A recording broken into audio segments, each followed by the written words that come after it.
हरे कृष्णा। मेरे चैनल में आप सभी का स्वागत है। आज मैं आपको कार्तिक महात्म का 9वां अध्याय सुनाने जा रही हूँ। राजा पृथु बोले, हे श्रेष्ठ मुनि नारद जी, आपने कार्तिक मास के व्रत में जो तुलसी की जड़ में भगवान विष्णु का निवास बताकर उस स्थान की मिट्टी का पूजन करना बतलाया है, अतः मैं श्री तुलसी के महात्म्य को सुनना चाहता हूँ। तुलसी कहाँ और कैसे उत्पन्न हुई, यह बताने की कृपा करें। नारद जी बोले, राजन, आप सावधान होकर तुलसी जी की महत्ता तथा उनके जन्म का प्राचीन इतिहास सुनिए। एक समय जब देवगुरु बृहस्पति और देवराज इंद्र कैलाश पर्वत शंकर जी का दर्शन करने गए थे, तो भगवान शंकर ने अपने भक्त की परीक्षा ली।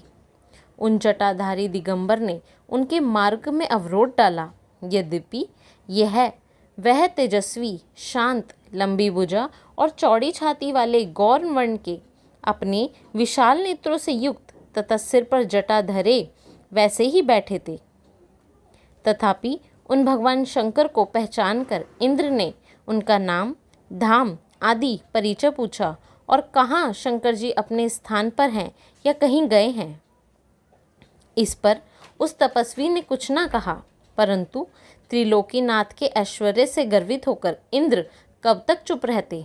उन्होंने क्रोध कर तपस्वी से घुड़क कर कहा, अरे, मैं पूछता हूँ तू उत्तर क्यों नहीं देता? मैं अभी तुझे मारता हूँ, फिर देखता हूँ तुझ दुर्माती की रक्षा करने कौन आता है। ऐसा क्रुद्ध हो इंद्र ने ज्यों ही उस दिगंबर को मारने के लिए हाथ में वज्र लिया, त्यों ही भगवान शंकर ने वज्र सहित इंद्र का हाथ स्तंभित कर दिया और विकराल नेत्र कर भगवान शंकर ने उसे देखा, त्यों ही ऐसा विदित हुआ मानो वह दिगंबर प्रज्वलित हो उठा है और तेज से जला देगा। भुजाएं स्तंभित होने से इंद्र के क्रोध और दुख का अंत ना रहा, परंतु ज्यों ही बृहस्पति जी ने उस पुरुष को प्रज्वलित देखा, त्यों ही अपनी बुद्धि से उसको शंकर भगवान जानकर प्रणाम किया और दंडवत कर बहुत सी स्तुति भी की। फिर इंद्र ने भी भगवान शंकर से कहा, हे दीनानाथ, हे महादेव, अपना क्रोध रोककर इंद्र के अपराध को क्षमा कीजिए। बृहस्पति के यह वचन सुनकर महेश्वर गंभीर वाणी से बोले, मैं अपने नेत्रों से निकले हुए क्रोध को कैसे रोकूं? तब बृहस्पति ने कहा, भगवान, भक्तों पर दया करनी चाहिए। आप अपना भक्त वत्सल नाम सार्थक कीजिए।